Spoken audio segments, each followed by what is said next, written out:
Okay, hey, how goes it? Jay here, and welcome to my AJATT language acquisition, Japanese language acquisition essay thingy.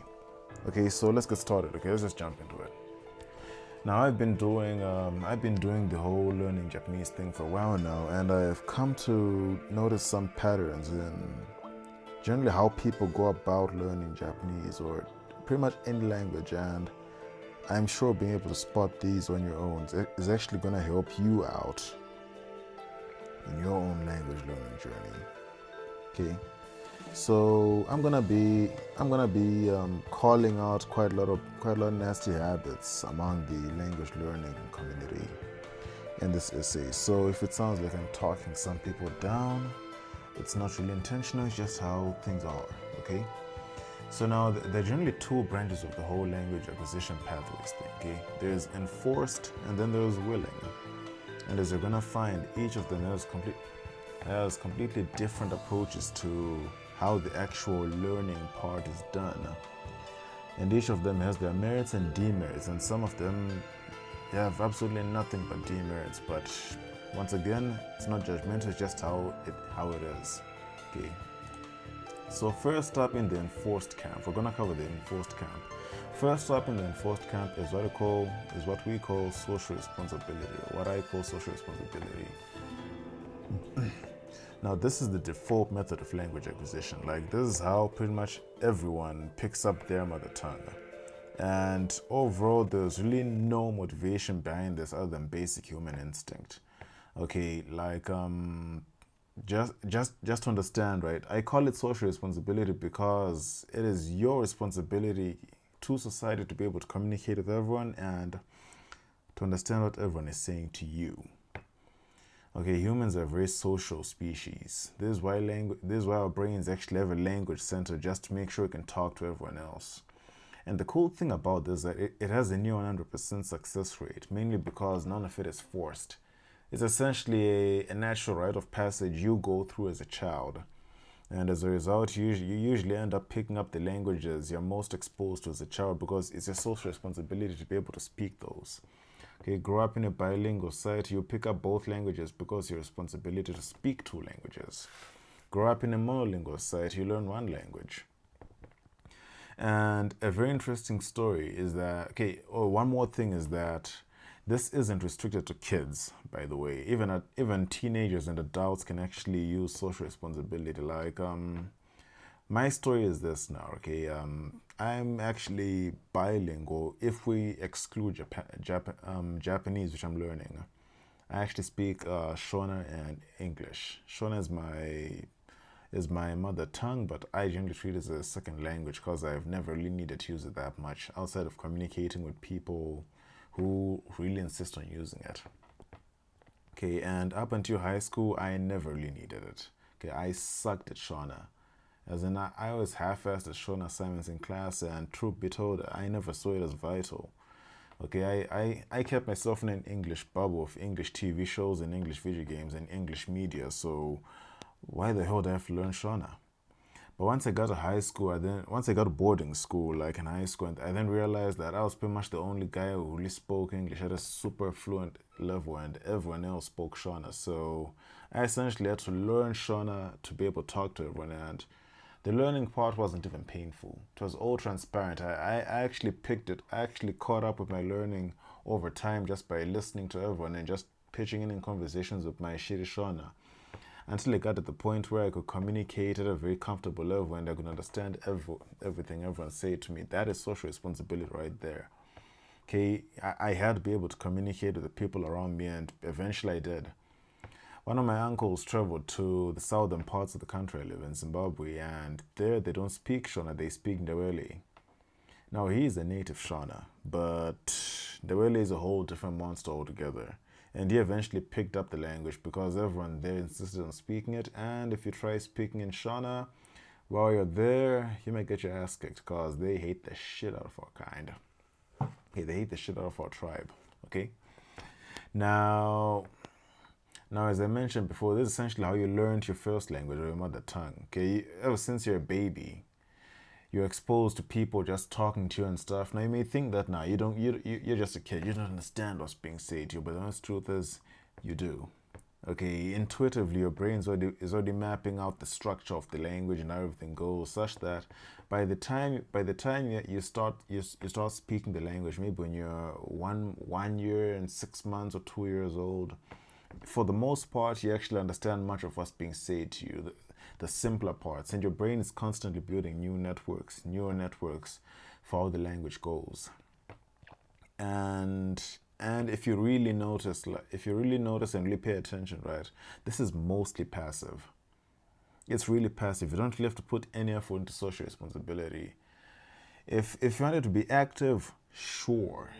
If you want to actively try learning it, sure. Okay, you can actually pick the language up faster, but for the most part, it's actually quite passive, whether you're grown up or not. And it actually has immersion built right into it because people will be talking to you. But the way these guys will be talking to you now isn't the way they typically talk to kids, like dumbing the language down. No, the people will be talking to you in a relatively straightforward way, maybe slowed down a bit, but nothing is dumbed down. And this actually helps with the whole immersion part. And as I mentioned earlier, this starts at birth. Okay, like from the moment you're born, you're essentially listening to what you're gonna be considering your mother tongues. And in most cases, if you're an adult, you're actually gonna realize that there are people go through this after childhood, so long as they're open to the idea of absorbing the new language around them. And I'm actually gonna cover those who are not open to the idea, the professional circumstance guys. Okay, now there's this dude I know named Chris. Okay, his wife was Brazilian, if I'm correct, and he didn't speak a lick of Brazilian, so he actually went to Brazil. He stayed there.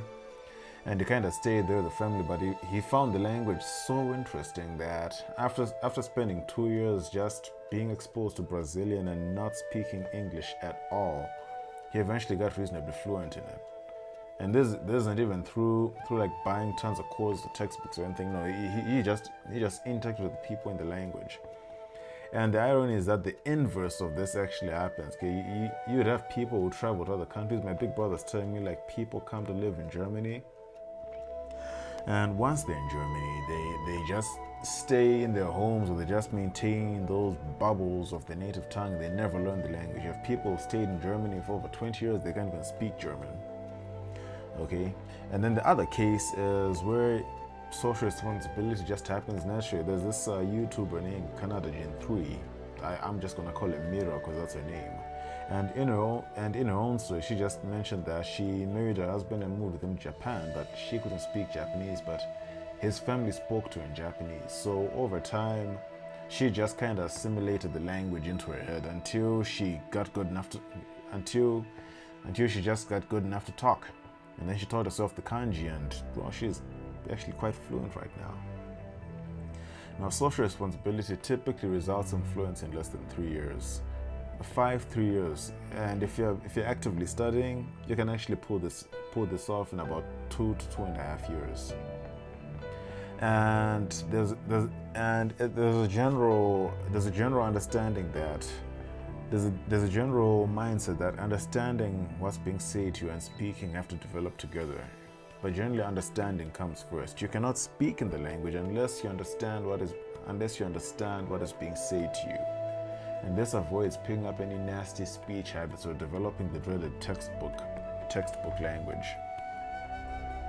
And one of the most important things about this particular learning pathway is that it pretty much enforces patience. Okay, you cannot rush through this.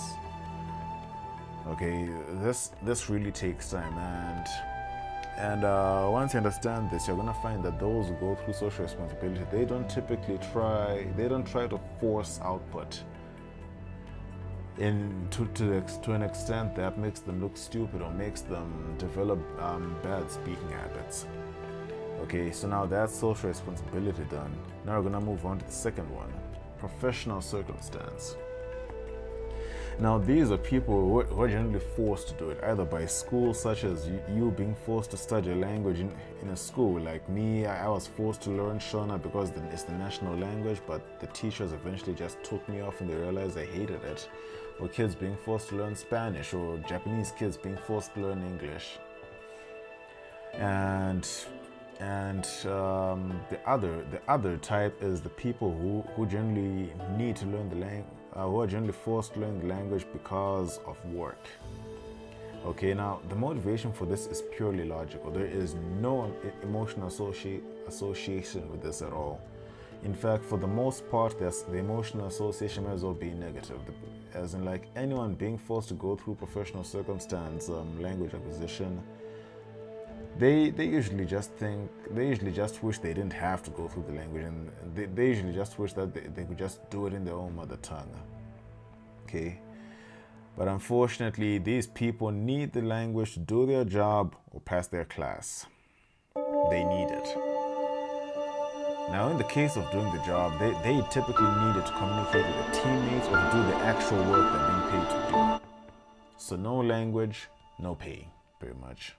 And sometimes it can be purely company policy that some Japanese firms are actually enforcing English among their workers, because they realize that English is gonna be a big deal in the upcoming years, and they really can't fuck about when it comes to it. Well, while many kids in China, while many parents are actually sending their kids to start learning Japanese from an early age. Now, though the kids who do not want to learn this actually fall under professional circumstance, but there's enough interest in learning English in China and Japan for it to actually fall under the willing camp, and I'm actually going to cover that one a bit later. Now outside of the professional circumstances where they have to use the language, this person generally maintains a bubble of their own native tongue, socially and in terms of media. Okay, they don't talk to anyone where they don't really talk to the natives or go to places where they actually need to use the second language, or in this case, Japanese. Okay, they go to English bars, English shops, or places where they know they'll be spoken to in English. They just want to avoid Japanese altogether. They don't even make Japanese friends unless the Japanese people can talk to them in English. Okay, and this kind of isolates them from Japanese as a whole, especially if they're living there. And it's the inverse for Japanese people who go overseas to learn English. Okay, they're just those who think maybe the language will just seep into their bodies just by being the country, and then they maintain a comfort bubble of just Japanese people, and they never end up learning anything. And for the most part, this is actually where most foreigners in many countries fall under, like those people in Germany I mentioned earlier, or the Gaijin language teachers who are shit. I should have written Gaijin in Kana here. I actually started using Kana for the Japanese words halfway later on in this presentation. So these are typically the language teachers who stick with their other fellow English-speaking language teachers and never really try to become part of the community. And these are the same guys who you realize end up start becoming sour. They end up becoming real salty towards the Japanese people, because they think the Japanese people don't want to accept them. But the honest truth is, it's not that the Japanese people don't want to accept them, but it's more like they ain't giving them the chance to accept them, pretty much. Now, these guys, they typically never learn past what they need to get the job done. Okay, like these guys, they never learn past what they need to talk to their workmates. They never learn advanced grammar and stuff. They just learn the bare basics. Okay, how to say hello, how to say goodbye, how not to be seen as an asshole in the workplace. Okay, how to talk to the customers, how to order or how to requisition new supplies generally. But other than that, nothing super conversational level. And the same applies for school kids, especially Japanese kids learning English. These guys never learn English to a conversational level. They just cram in the grammar they need to pass, and that's pretty much it. Okay, once they've passed, they just let it all go, and it just slips out of their head, and they go back to speaking in Japanese. Now, I just need to reiterate, like, I know this section may sound like I'm really talking down to this group, but I'm not. Okay, there's nothing wrong with this. If you don't want to learn language, then you don't really have to put in the work. Just give me a second, I have to take a swig.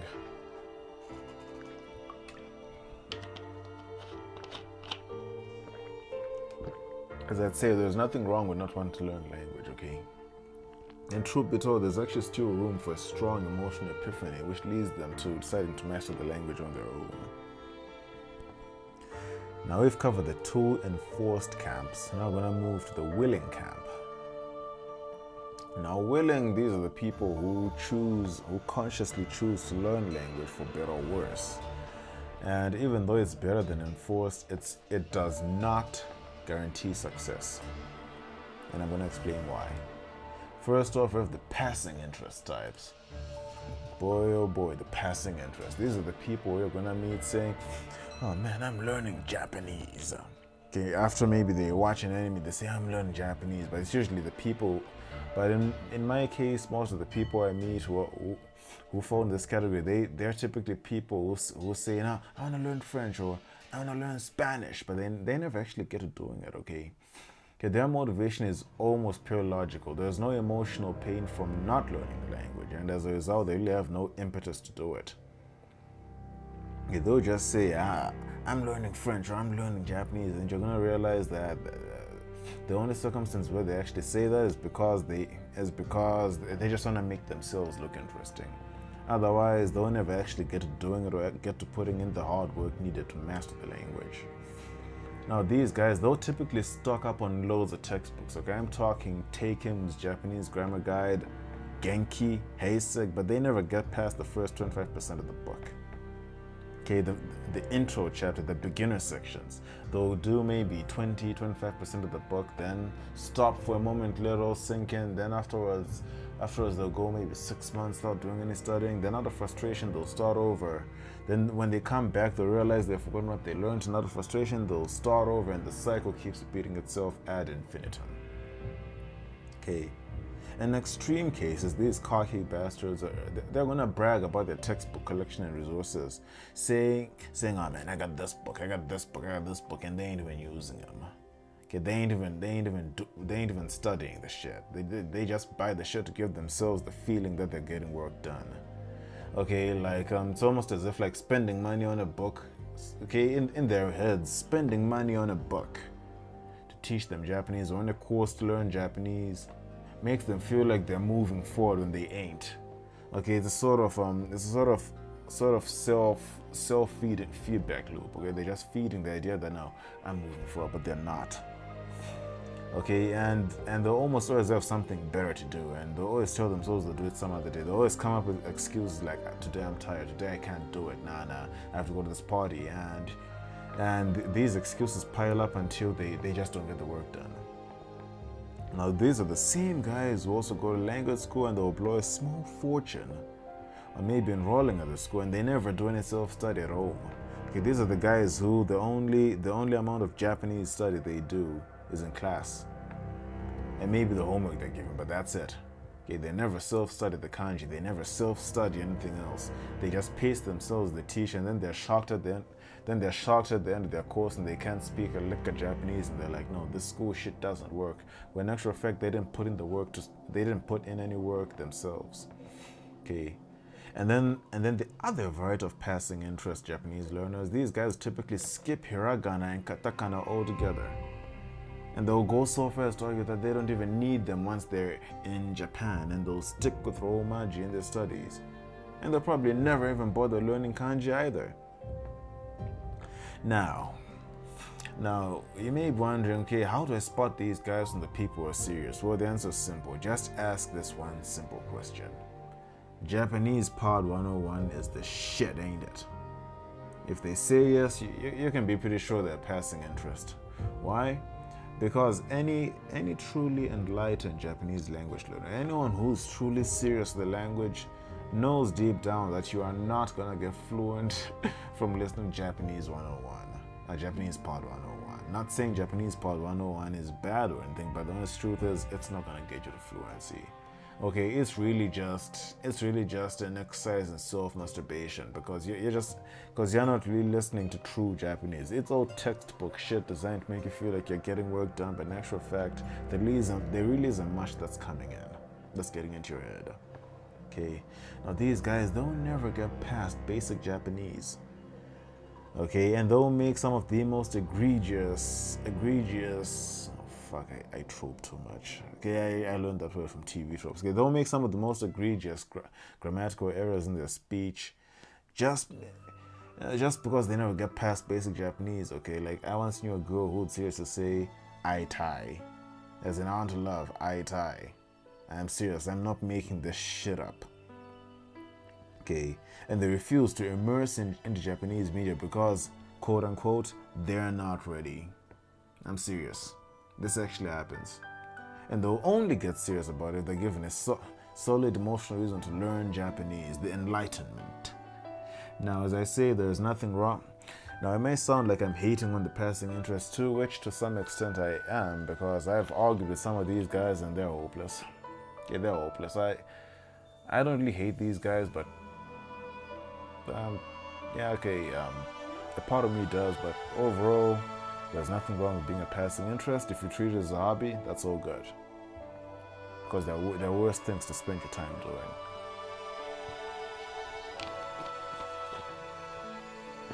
And now we're going to move to the core emotional drive. These are people with such a strong emotional need to learn the language that actually hurts them to not do it. They feel a sort of emotional pain by not doing it. Okay, this is the ultimate self-taught pathway. As in, anyone in the professional circumstance or passing interest camp who discovers the core emotional drive, who discovers an emotional reason to do this, they'll switch to the core emotional drive. Okay, and I actually have a story about this. Okay, I started learning Japanese in 2009.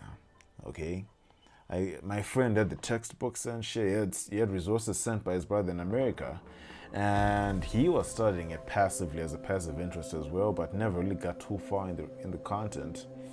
And so when I discovered he was learning Japanese, I just decided to start learning on my own as well. And after learning hiragana and katakana over a weekend, and he found out that I managed to do it, he decided to do it himself. I mean, like, he had this shit for over 2 years, and he never bothered learning hiragana and katakana. And I learned it in my first 3 days. Okay, there's actually, and seeing me master the two basic scripts gave him the core emotional drive to learn them himself. And then seeing his progression gave me the drive to progress myself. But after a while, it really just became passing. And as I pick up the books, I'd read at the 25% mark, then I drop them. It's mainly Taken's grammar guide. Okay, like we had Drive Time Japanese, the audios, we never did them. Genki, I never even touched that shit. And it's only up until like the final quarter of last year that it became a core emotional drive for me. Okay, like I hadn't seriously studied Japanese in 2 years. I could read hiragana and stuff, but nothing solid. Okay, I had never done serious immersion, maybe the occasional audio course, but but overall my Japanese was less than basic. Okay, and I knew that. And then one day I was watching Sekirei and I just heard, and then Musubi was talking and she said something real fast, but at the same time I understood everything she said, and I'm like, holy shit, I understood that.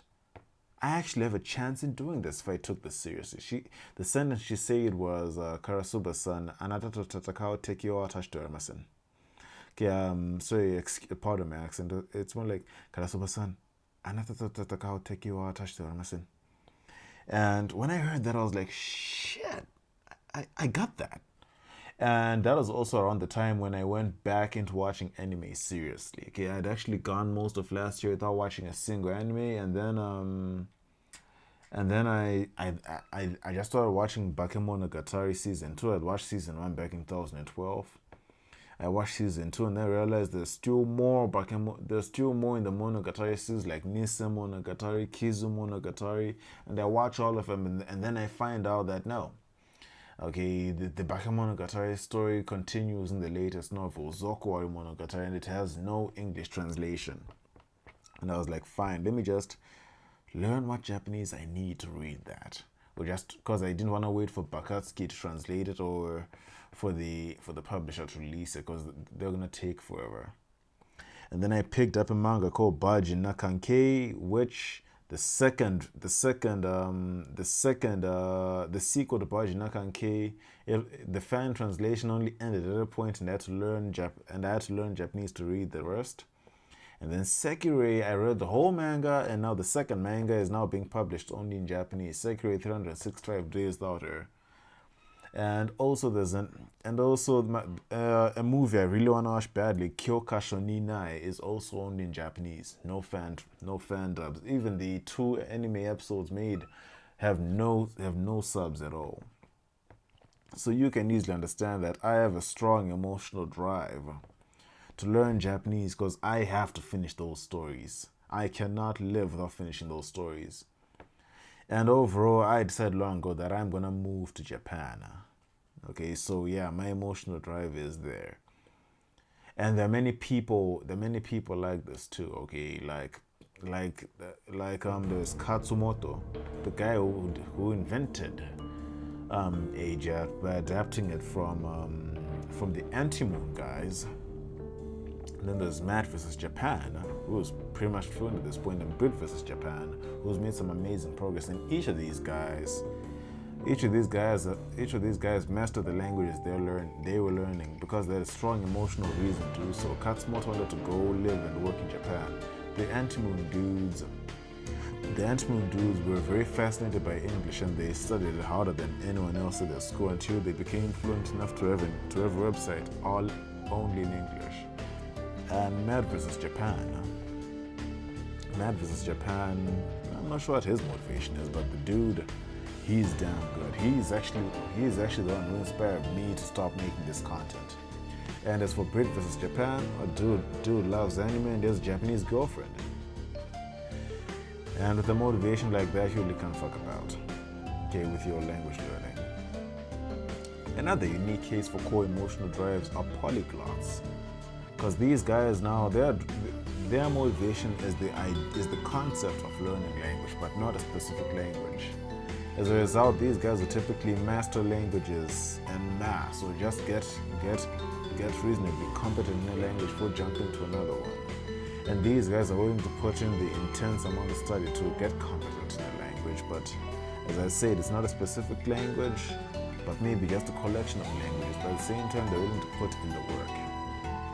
Now everyone with a core emotional drive to learn language, everyone in the core emotional drive or CED path, they have a firm emotional resolve to master it. And this is crucial because the intense amount of self-study, alone time and late nights needed to master language are no joke.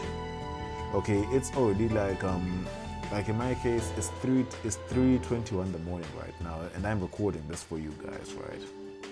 But I've just done my kanji drills. I'm about to revise the kanji I'm gonna learn tomorrow, and I really told myself I was not gonna sleep until I get this shit done. Okay, I actually went to bed at like 8 in the evening, and I woke up at 12 just so I could do this, just so I could create this presentation and pull it off. Okay. And without a core emotional drive, it's impossible to master a language outside of the social responsibility pathway, because social responsibility is, for the most part, effortless. Okay, core emotional drive is an extremely proactive way of learning the language. It's simply too much work. There's simply too much work demanded and too much willpower needed for someone without a core emotional drive to do this. Okay, as I had said above there, it's 80% emotional, 20% logical, and the emotional part is really needed, because without that, the person is not going to have the drive to do the work. The logical part is needed because they to some extent have to justify all the work they're doing. Okay, like Katsumoto, he may have loved the language, but he told himself he was going to move to Japan and get work there. That justified it. Okay. For me, the emotional reason, I love the language and I really want to finish these stories, but at the same time, I want to go to Japan and launch a business or two there and live there permanently. Okay.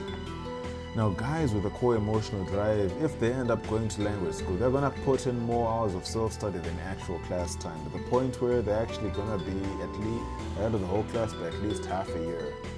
Some trolls might enroll in a class just to beat the shit out of everyone else for fun. Well, such as me, I guess. Getting far from Jones and damn good. And as you're gonna find, many of these guys are actually gonna find that language school is so inefficient. They're actually gonna drop out and just self-study, most likely. And people with the core emotional drive, they have a strong focus on the quality of what they're learning, but not the actual speed. Okay, they don't care about being fast in the learning. They just want to make sure that what they're learning is the best, and they understand intuitively that it'll be years before they can actually start outputting or even say a lick of Japanese or speak a lick of Japanese. But they'll be okay being able to understand what's being said to them. These people already know, or they're already studying hiragana, katakana, and kanji. And this is because they already understand intuitively that you're not going to survive in Japan without those. Okay, they pretty much avoid Romaji altogether. And they laugh at anyone who tries using Romaji at all. And also these guys, they know that they want to master Japanese, but they haven't exactly pinpointed what's missing from their studies or their current study method, okay? Some of these, and this is actually why I did not exactly call core emotional drive AJATT. Okay, these are people who take their studies seriously enough to do lots of self-study. For example, another guy here is Chris Broad, the guy behind Abroad in Japan, right? These guys, all the people in this camp, they know they want to master Japanese, but at the same time, they're still getting the perfect methodologies over. They'll go through a textbook several times over. They'll even listen to the audios in the free times while taking a walk as opposed to listening to music. And this is actually a very good foundation for the immersion needed in AJATT. Now, the main thing here is this now, okay? These guys are essentially headed towards AJATT. They're one step away from discovering it. They're not quite there. They're not there quite yet, but sooner or later they're gonna get there. No exceptions. Okay, once they start getting super serious and stuff, they're gonna start immersing like crazy. Their willpower is gonna drive them to start immersing like crazy, and it's gonna drive them to start watching unsub Japanese. And this actually happened to me. Okay, I only found out about AJATT like around the first quarter mark of this year. But before that, when I started doing kanji damage last year, that's a whole different story altogether. When I started doing kanji damage last year, I followed a shit ton of Japanese Instagram accounts. And as I followed them, I'd actually wake up every morning and I'd spend about 20 minutes just trying to read what I can from the kanji I'd already learned. Okay, and after watching Let's Learn Basic Japanese, Volume 1 and 2, after watching both of them, right, I actually started watching my anime with the subtitles covered up. Like I'd watch an anime series, then I watch it again with the subs covered up, just so I can listen into what's going on. And I'd actually listen to Japanese audios as I walked around on my phone. I'd actually convert anime episodes to MP3 and walk around listening to them. Then I discovered AJATT, and I'm like, holy shit, I'm kind of AJATTing already, as it turned out. But like I wasn't doing it like full horse, and I kind of skipped a few parts. In particular, doing RTK to read, to write the kanji, not just recognize.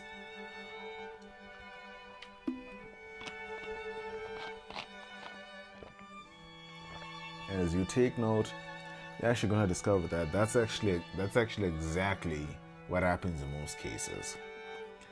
Okay, they start immersing, they start taking all this shit seriously, and then they accidentally start AJATting on their own.